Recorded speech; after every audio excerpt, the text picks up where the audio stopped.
Hello, everyone. Welcome to another edition of Talking Away The Taboo. I'm Dr. Aimee Baron. I am the founder and executive director of I Was Supposed to Have a Baby. And tonight we are doing another personal story. Over the next couple of days, actually tonight and also tomorrow night, for those of you who are with us live, we are going to be bringing on a few different people, two different amazing people who are going to be talking about their stories. And tonight we have Shaina, follower of I Was Supposed to Have a Baby, which she'll tell you all about her story. But she spent lots of time. Here she is. Here she is. And she spent lots of time just trying to have a baby. And I'm so grateful to her tonight. She reached out and said, I want to do this. I want to do this. She hasn't done this before, but she wants to do this. And so, Shaina, I am so grateful that you're here. Say hello to everyone. Hi, everyone, and I'm so grateful. Thank you, Aimee. It's really nice to be able to give back, and it's also nice to share your story. So, Absolutely. Absolutely.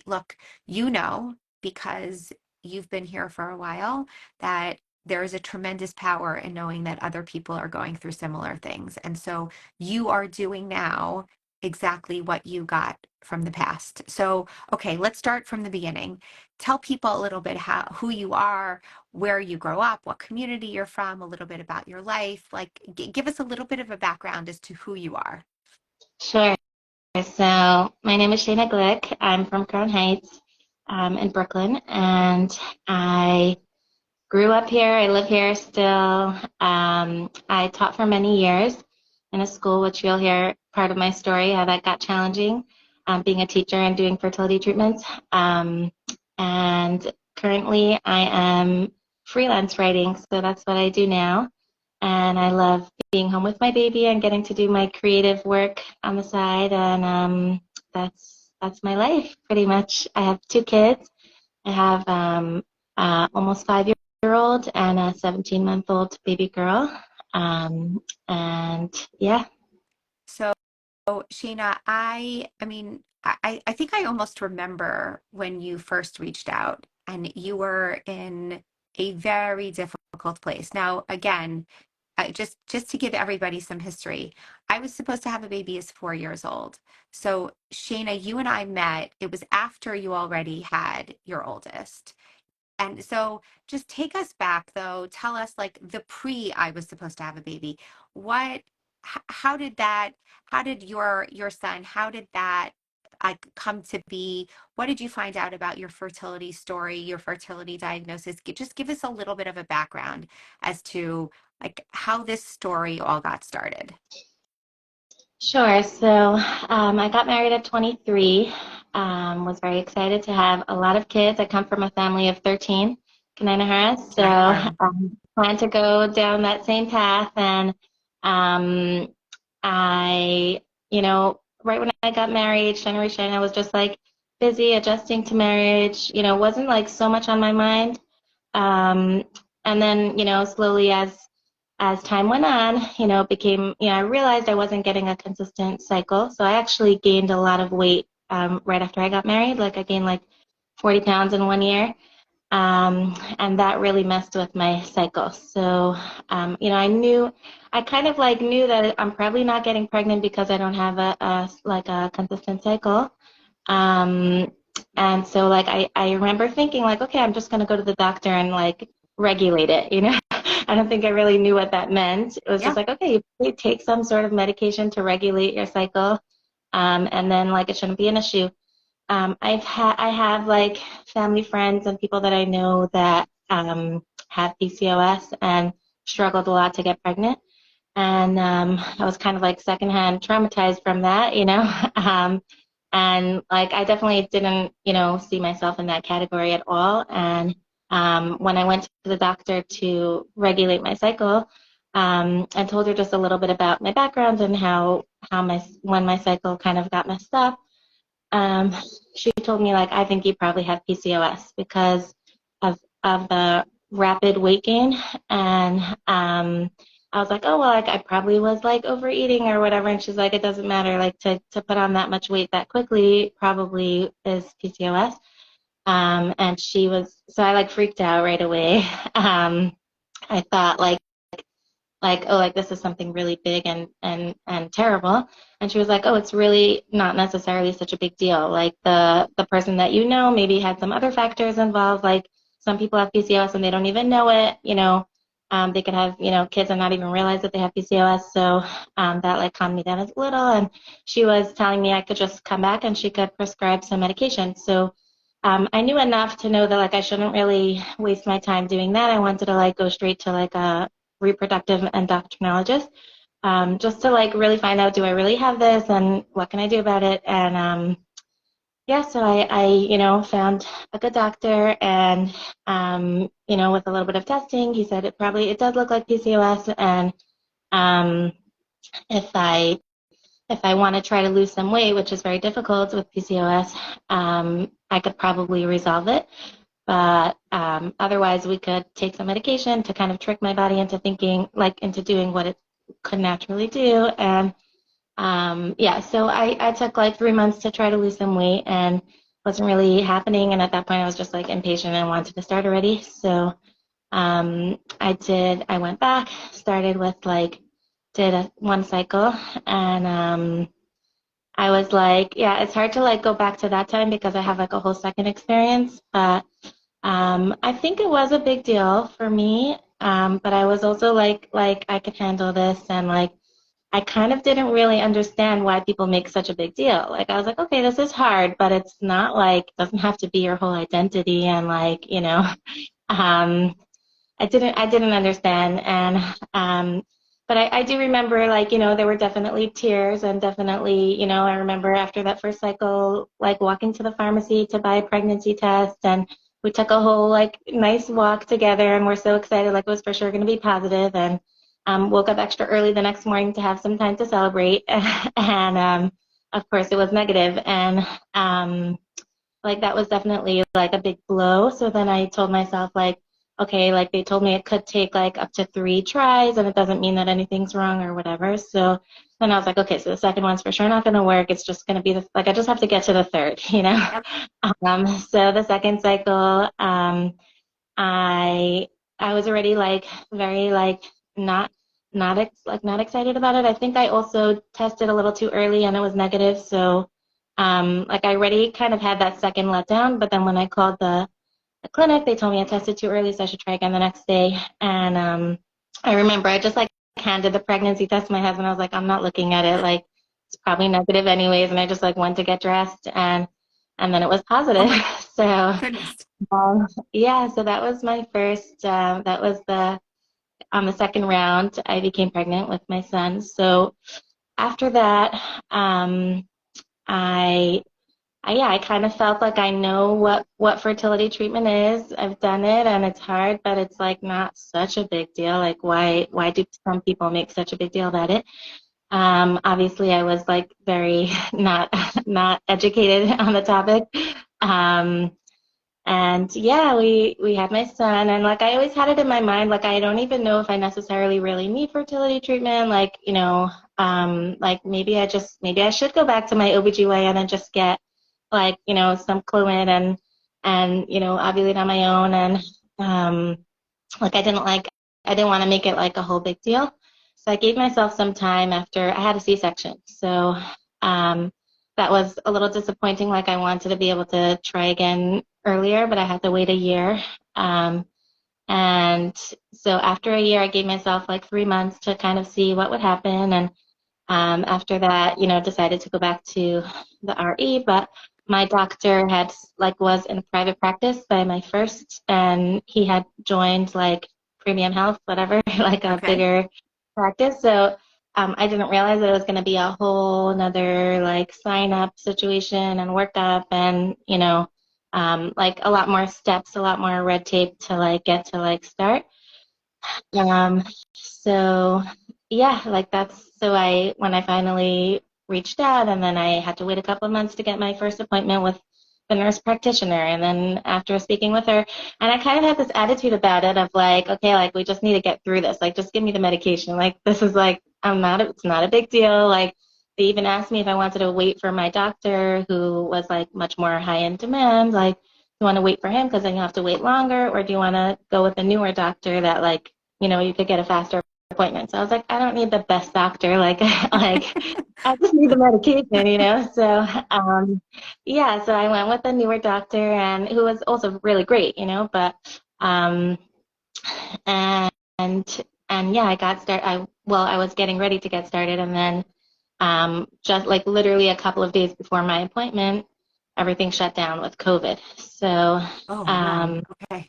Right. I didn't realize it was all around the same time. Okay. Go ahead. Oh yeah, gosh. yeah, so that was disappointing. And of course, there was so much going on. So I can't say like, like people were dying. There was a lot going on to like worry about. And as a teacher, I had to switch my whole way of teaching and, I had a lot to think about. So I can't, it wasn't like on my mind every day, but it was definitely like, wait, so what happens now? Like, um, and and I was getting frustrated with like, why did they make me meet the nurse practitioner first? Like, if I was able to just get started right away, I could have already had 2 cycles in or whatever. And like, I was kind of getting like stuck on all those details because, it just was a really hard situation of just not knowing like when I could start. So that was that. And then I got the phone call that in May, like 2 months later, that, things were opening up again and there's a big waiting list because everyone who was supposed to be doing their treatments, was on hold. So I still have to wait until it's, my turn or whatever. Um, so that was really, again, like, okay, well, how long is this going to be? But, surprisingly, it was actually really short. It was like, a week or two later, they called me that I could start. And I went in to start. And I realized pretty quickly that it was not the same experience as last time. Like, whereas last time I took a few pills, waited a couple of days, didn't experience any of the symptoms of the pills because I was on like a lower dose, and my body responded beautifully. I was, growing follicles, um, and everything was kind of like on the like earlier end of the schedule, and um, yeah, and this time like nothing was happening, so they gave me another dose, and like they couldn't tell, was it like, what was it, cyst or was it follicles? Like they couldn't really, like, it wasn't really clear what was going on. And I took a few, like I think there was one cycle where I even like redosed like 3 times, and finally there was like some growth happening. And I don't know if this is Chinese to some people that are watching or if everybody yeah. No, no, I think the details are important here because of exactly what you said earlier on, just a few minutes ago. You said, I thought I had this all figured out. I thought I just needed a little bit of this and a little bit of that, and the same way that it was the last time. And what was all the fuss? Why did people always like say, "Oh, fertility treatments, oh, infertility is such a big deal"? All of these details are important because when they go right and when things are easy, then they don't matter. But when they go wrong, when things are not working properly, every single detail matters.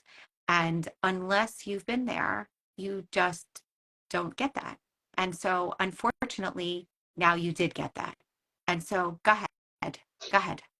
Yeah, and of course I was on the highest dose, and being redosed and redosed, I was feeling like all of the symptoms, and just really like on an emotional roller coaster. And I think it was like starting to settle in for the first time that like I have an issue. Like this is a problem, and it's not in my control. It's not, so like I don't have this figured out.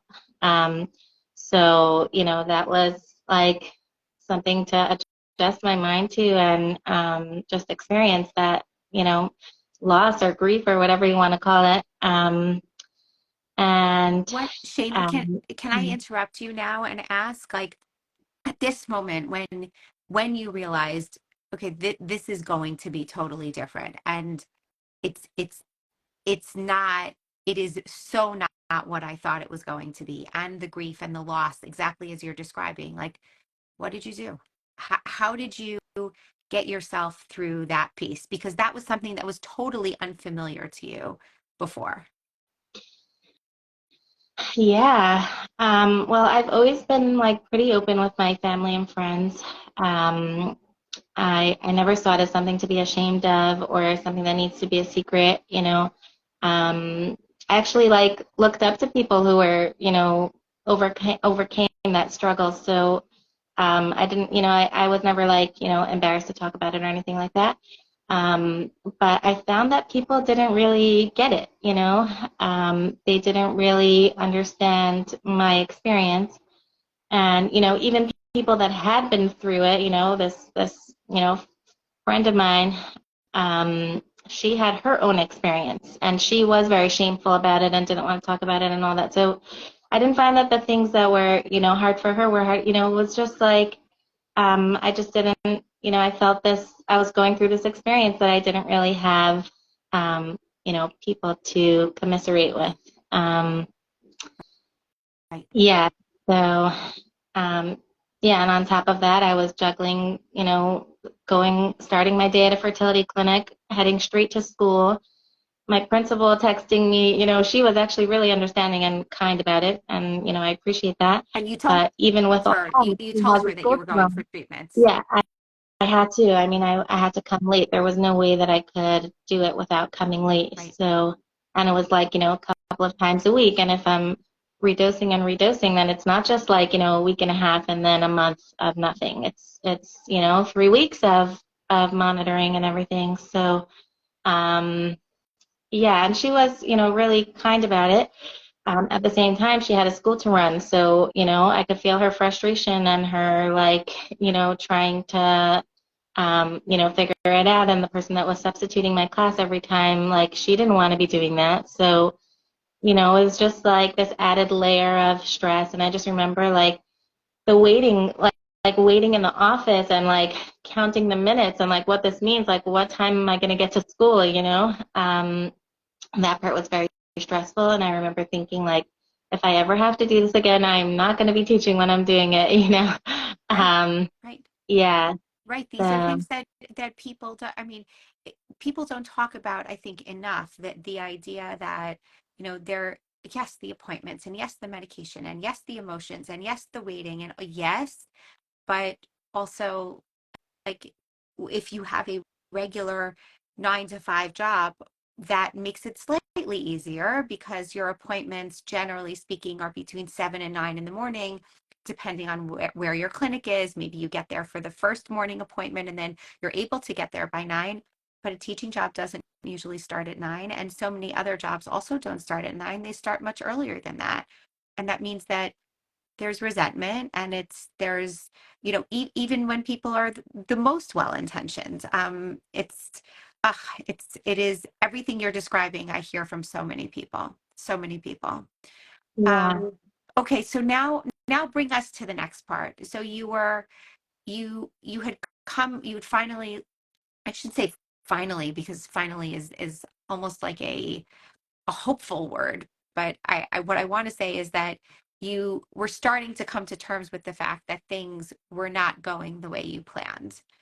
And so tell me about the next step. Tell me about Yeah. what happens next. Yeah, I just want to add one more thing.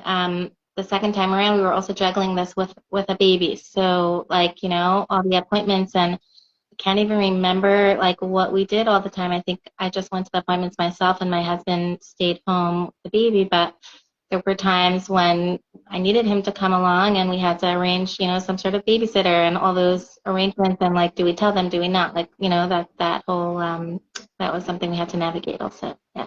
Definitely, definitely. So many layers of this. So many layers. Um, okay, so now bring us to the next piece of this. The next piece, so we continued, you know, redosing. We tried a different kind of medication, letrozole, to see if that would make a difference, but that one has issues with causing spotting. So, it's not as preferable, and nothing really changed with that. It was the same thing. So they started talking about, changing up the treatment, which would be to do shots. I can't remember what they're called. Whatever they are, Yeah, shots, either way. whatever. Like basically, instead of taking a pill, you're injecting yourself. So, like that sound did not sound very fun to me. And it's also this person who I had like the secondhand trauma from, this like family friend. That's what she had to do, and I was like, oh, like maybe that's why it was so hard for her, and I don't want to have to deal with that, and it would also be even more monitoring appointments, which was already so difficult. So I was like, really trying to push that off and not wanting to go there. Another option was to do IUI, which is artificial insemination. And that was something like I didn't know how I felt about that. And I had to call a Rev, which, there is like, Chabad has their own way of doing it. And um, so, yeah, we kind of like waited a little bit before we went to that. And yeah, we were just, keep on trying, and every failed cycle was really exhausting and like devastating, and just like, I don't know the right word, like deflating. I don't know. Like, you hope and you hope and you're waiting, and, this time is going to be the one. And then it's negative, and it's like, have to do all that over again. Like that was crazy. And now it's over and I have to do that again, like, Yep. um, Who, and yeah. Shayna, who in this process, I mean, look, we know the end of the story. We know that you have a 17-month-old. And so we know that this was ultimately successful, thank God. But can you give us a little bit of a window into the, like, what were the things that kept you going? What were the things that were positive during that time? The people that were supportive, the things that you leaned on? And then on the flip side, what were the things that were really hard? How did you, beyond the actual, like the not getting pregnant and beyond the having to go through another round and another round, exactly as you said, where like you try and try and try and then like you have to start it all over again. I mean, I was just actually speaking about this concept of insanity. What is insanity? Insanity is doing the same thing over and over again and expecting a different outcome, right? So, like, you know, most fertility doctors, when things fail, they're tweaking something, one thing or another thing, but at the end of the day, you're putting yourself exactly in the same situation again with the hope and the prayer that it turns out differently, that it's not going to fail the next time.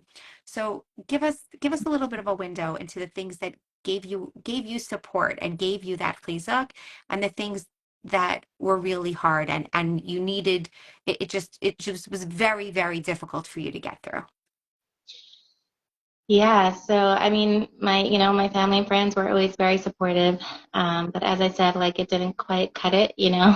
Um, And well, it was very helpful for me to talk to friends, and but I was looking for something more, and then that's where I found out about I was supposed to have a baby. And just hearing the name, I was like, oh my gosh, that's for me. And I literally downloaded Instagram to follow your account. Oh That's my like, I didn't goodness. have Instagram before that. Yeah.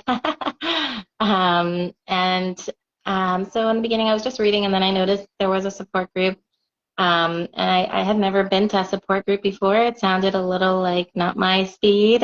And but I figured like let me check it out. I had in my mind like I'm not gonna say anything. I'm not gonna, maybe I'll even keep my camera off. I'm just gonna like join. And then I remember you saying that like everyone should participate in some way, and like best if you could have your camera on. I don't remember, like, was there a rule that the camera had to be on?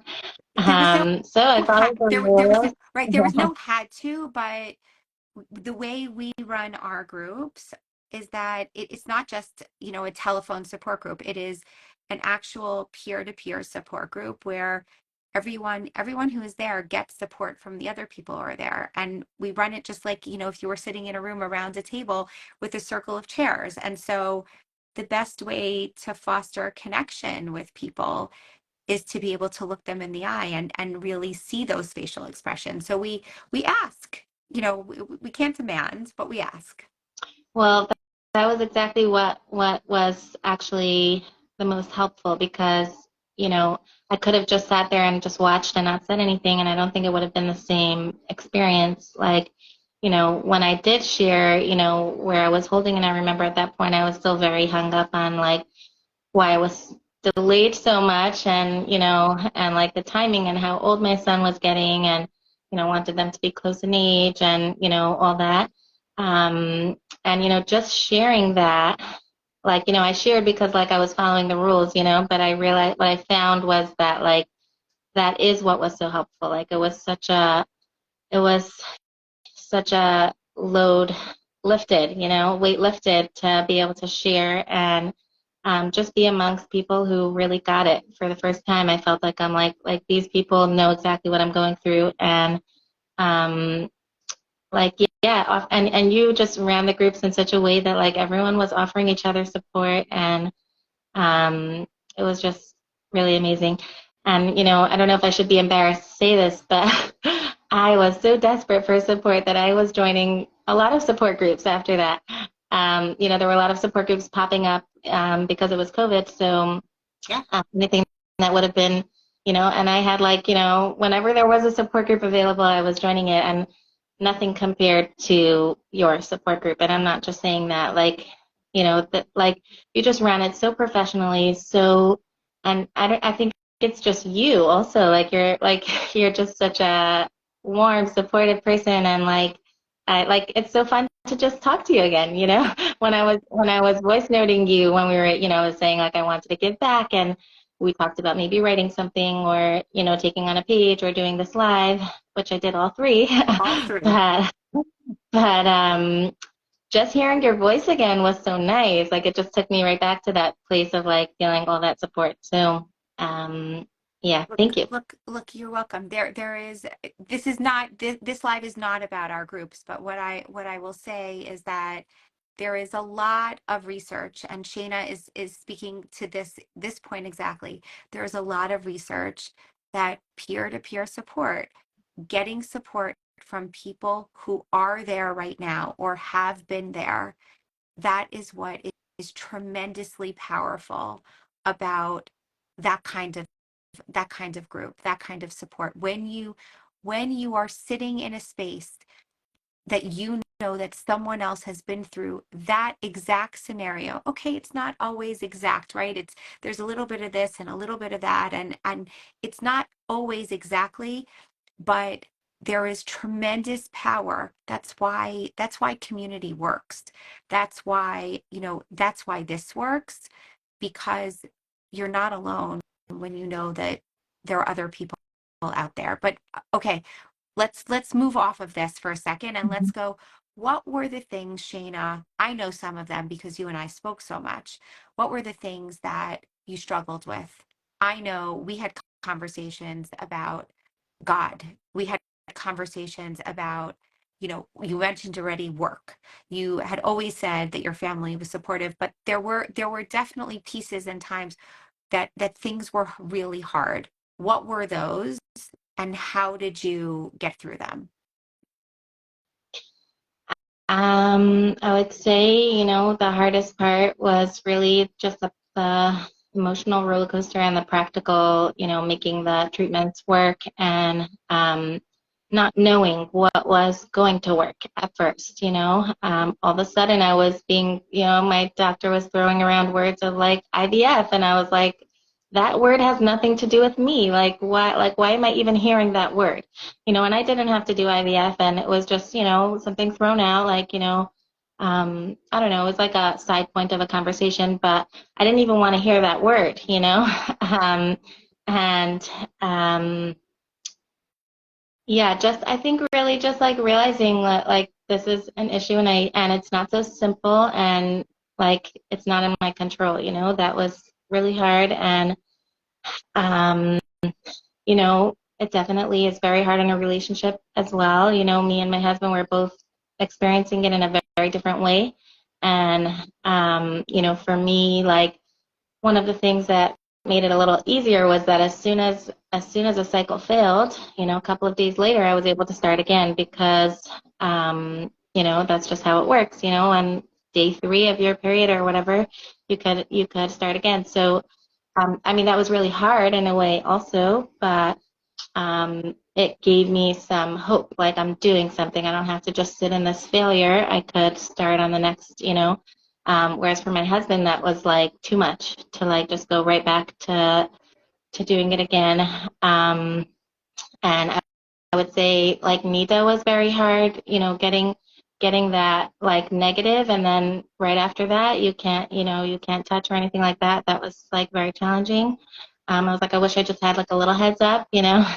Um, Totally. and I probably did, but you hold out hope until you actually see that there is no hope. Maybe like I could do another pregnancy test and another one and another one, and Right, right. um, And yeah, also, like, for all of you out there who haven't been in this spot, often the symptoms of a pregnancy are very similar to the symptoms of, your period coming. Like often, your breasts can get sore, you can get a little crampy, you can feel a little nauseous, you can like there are lots of things you can actually Google, like list of like early pregnancy signs, and list of um like PMS symptoms, like they premenstrual syndrome, meaning that your period is coming, and literally the list is almost exactly the same.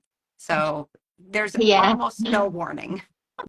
Yeah, exactly, exactly. And of course, I would start taking the tests earlier than I was supposed to, so I knew like, okay, if it's negative, there's still hope. Yeah. And then yeah, that whole game. So yeah, I would say that was some of the challenges. At a certain point, my husband felt like we needed to take a break, and he didn't say for how long. So that was really challenging for me. I was counting all the months that I was losing and the time that was passing, and I was like now we're gonna like just take a break, like that's that's like just adding more time into this already very long drawn out process. And yeah, that was something we spoke about in the groups, and we did end up taking a break at one point. And um, in the meantime, I was working on a diet to try to see if the diet could help with the PCOS. And amazingly, it actually did. I found that I like after a month or so, I don't know how long the break was. I just went back into the clinic to see, like what's going on, if and when we could start another cycle, and I was ovulating exactly then.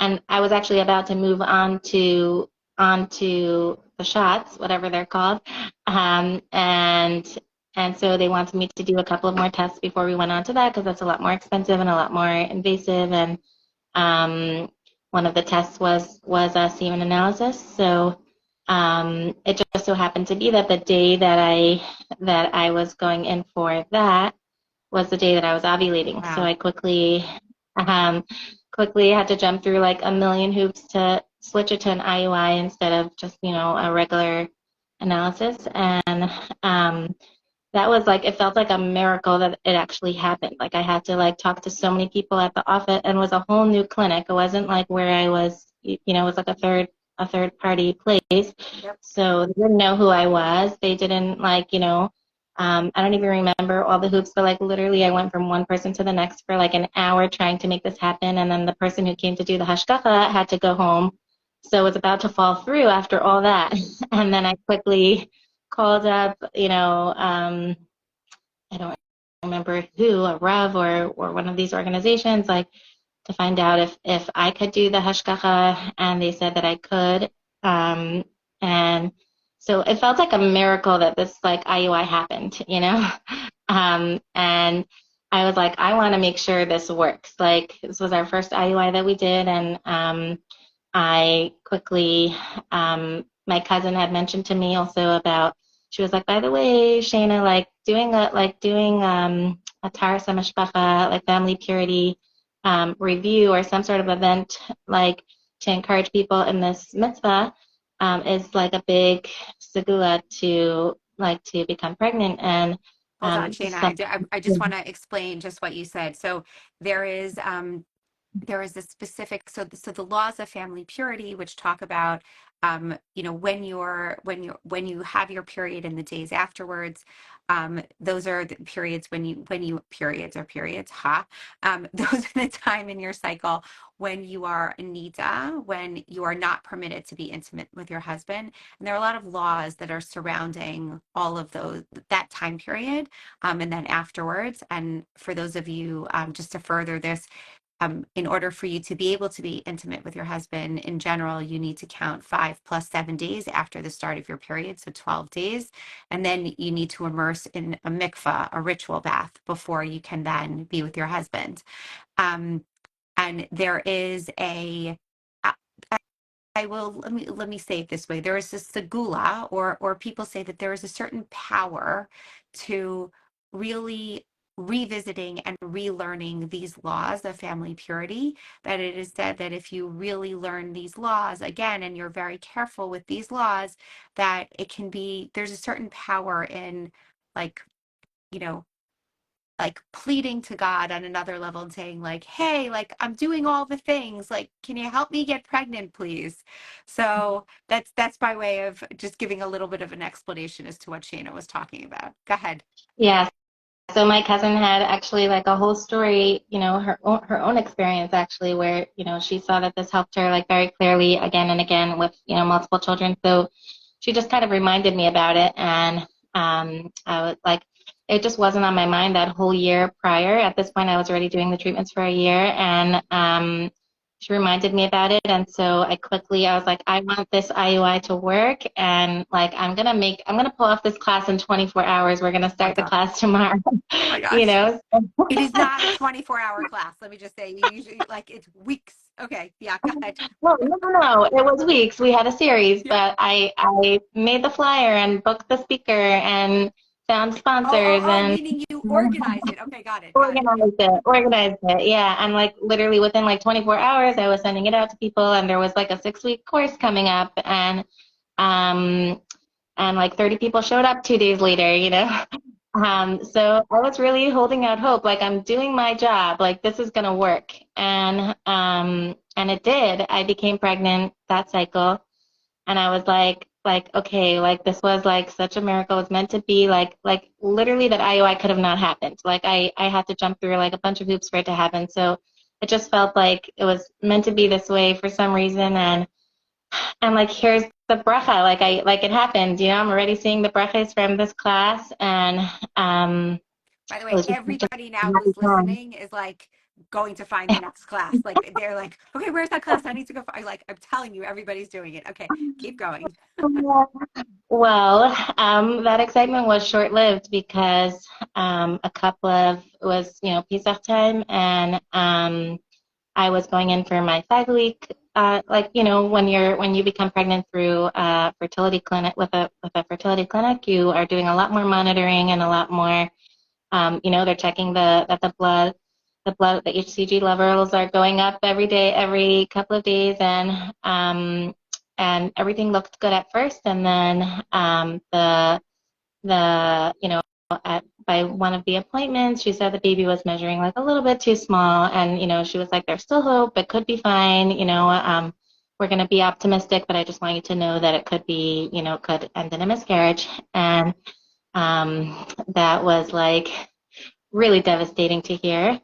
After all that, just like such a letdown and so painful. And I was like trying to be hopeful, but like wasn't really working. My husband was much more hopeful. He was like this happens all the time. It'll be fine.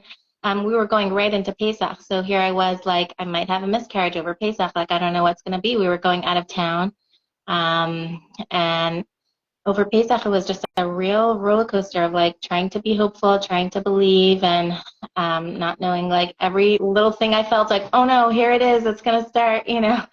And I made it through the first days of Pesach and nothing happened. And at that point, I was feeling a lot more hopeful, like, I think it is fine. I think I am feeling pregnant again.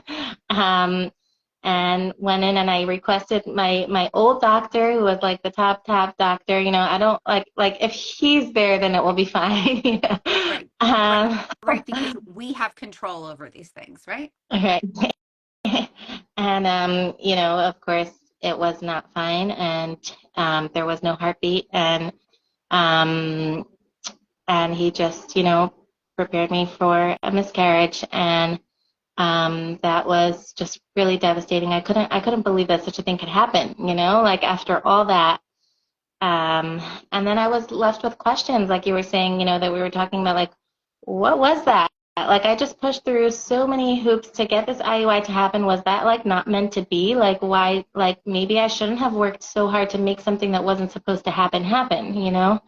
Um, and we're in the middle of a 6-week series on Taras Mishpacha, and I didn't want to cancel the class, but also wasn't sure. Like, I never had a miscarriage before. I wasn't sure what it was going to be like. I didn't know which day, it would pass, and like it was a little hard to be hosting something, like not knowing how I'm going to be feeling physically, and also just the reality of like what just happened. Like, here was my bracha, and now it's going away. Like what is happening? But I didn't want to cancel the class, and my a relative of mine was really sweet and sponsored like sushi for the class. I didn't have to worry about setting up the table or anything, um, and like nobody knew at the class that I was in the middle of having a miscarriage. And um, besides for the teacher, I did tell the teacher, like, I had made a plan that, like, if that day I saw that I wasn't up to it, my neighbor would host it. But it was fine. Right after the class, that's when all the action started, and actually passing the miscarriage was like when it all, hit. I think it was probably also like the hormones and everything, but um, yeah, that was definitely a really, really hard time, and I just like couldn't understand, like how bad could it get, like why does this have to happen, and here I'm doing this class, so my my cousin actually told me that, I mean, she didn't tell me this in response to the miscarriage, but she had told me this before, that actually she like the bracha is like the class, like after the class is finished, the mikveh after that. So I was like, okay, like maybe I'll become pregnant like the next, like right after, and I was like, I kept telling myself, like if this happens, then it will be better, like I kept like making these like benchmarks, or these like, Yep. okay, so like if right after, like if the next mikvah, like I'll be able to do this right away and I'll become pregnant right away, like it will be okay. And the time came, and my lining was too thin, and we couldn't do another cycle. So that was like another blow, like each of these like last hopes that I was having, and then like even that didn't happen. Um, and so we had to wait, a little while until we were able to start again. And at that point, I was just really like broken, and um, I would say like this is where like infertility really like sucks the joy out of everything, Like, I remember like that, going back to like the first time, my son, when I got pregnant with my son, like the first time I was like all excited, I'm ready to like have this exciting news, and like no, it wasn't. And then like the next time I was like not even interested in looking at the test, and of course I became pregnant then. So of course, like these are the little things, like they're not that important, but it does, like in the moment, it does feel like it's kind of sucking the joy out of the, um and so yeah, like I remember telling my husband before the miscarriage, like when I was telling him that I was pregnant, because of course I tested earlier than I was supposed to, and it was positive, and I made my son a whole shirt, and like, he like was wearing the shirt that said, I'm gonna be a big brother. And when my husband came home, and that was just like such an exciting moment, and then that was like not happening anymore, So um yeah, so here, okay, so back to after the classes finished. Oh, and I had a few classes going on. I had something going on for like every single part of my life. Like, I was teaching in school, I made an event for all the parents. I was doing something in Crown Heights in my community, in my apartment. And then I wanted to do something. I had a Hebrew school job also. I wanted to do Of something, it was really, course you really were. fun. Of course you were. Right. Of course. Yeah, anyways, so that next cycle, after the lining was too thin, and then when we were able to try again, I was really set on twins. Like, that was my next benchmark. Like, do you remember this? Oh, yes. Oh, yes. Like, if I could have twins, then it will be better. Like at least like all this wasted time will be for something, you know?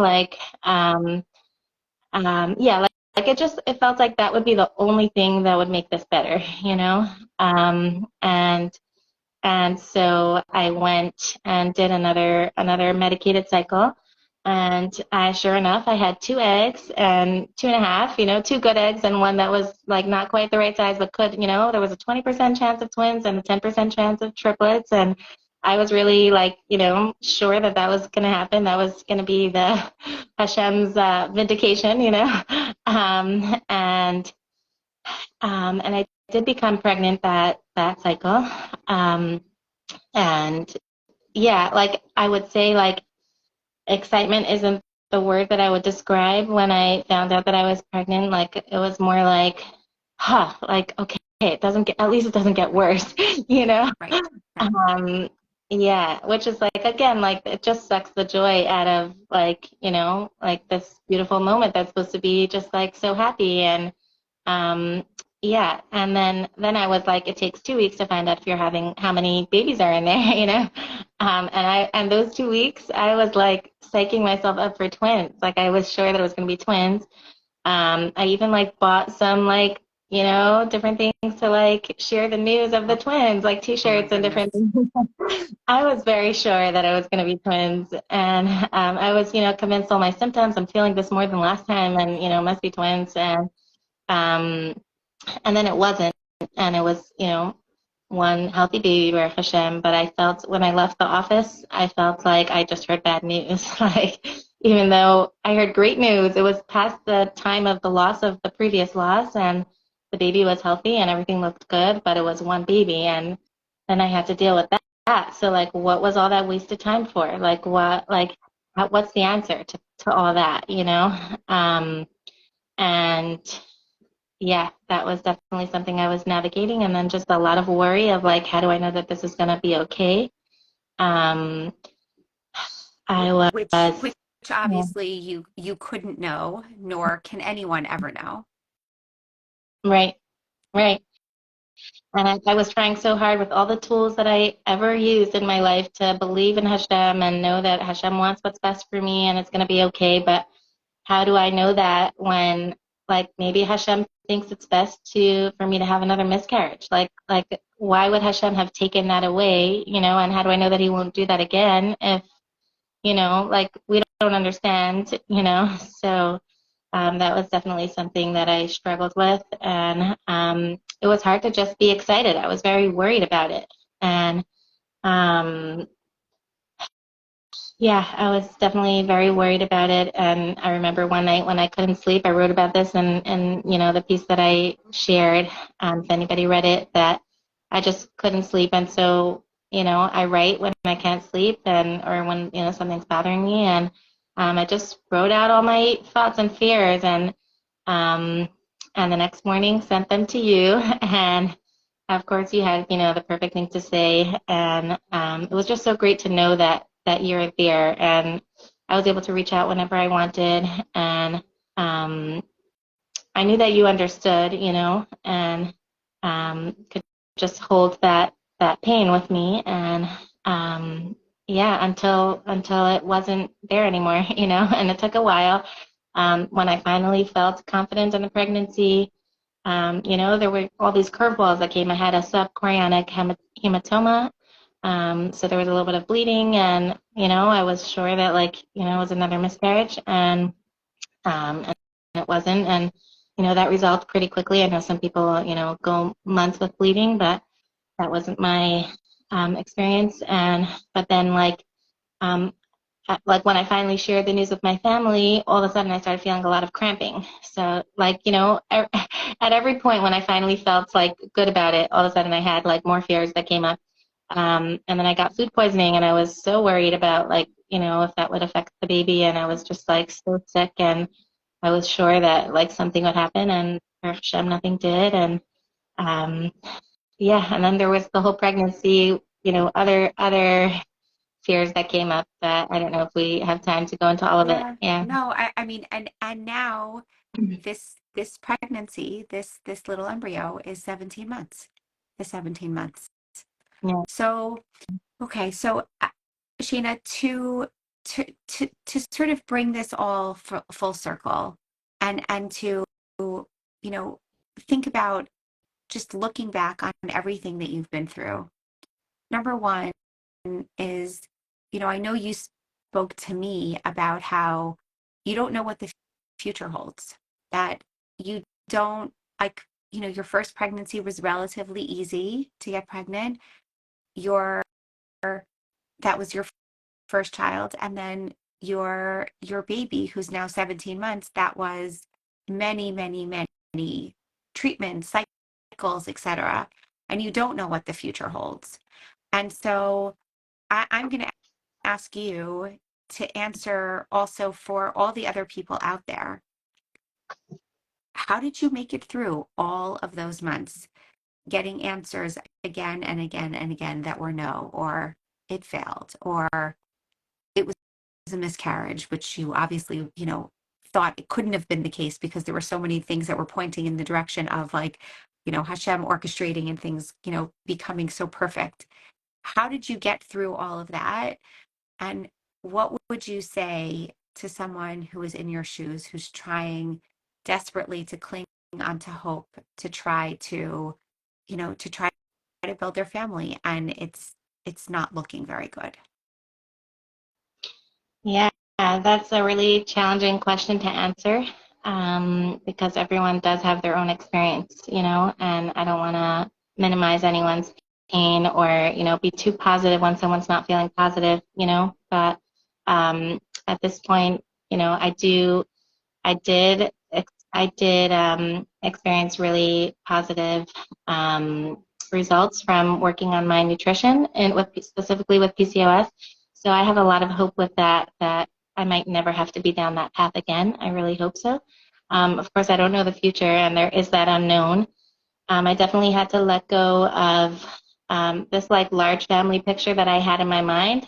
Who knows? I could have twins. I could, things could change. But I am married for 8 years, and I have two kids. And some of my friends who are married for 8 years have 5 and 6 kids. And um, I I see beauty in a smaller family too. And I also have my history of C-sections and other things that might make it more complicated to just have 13 children.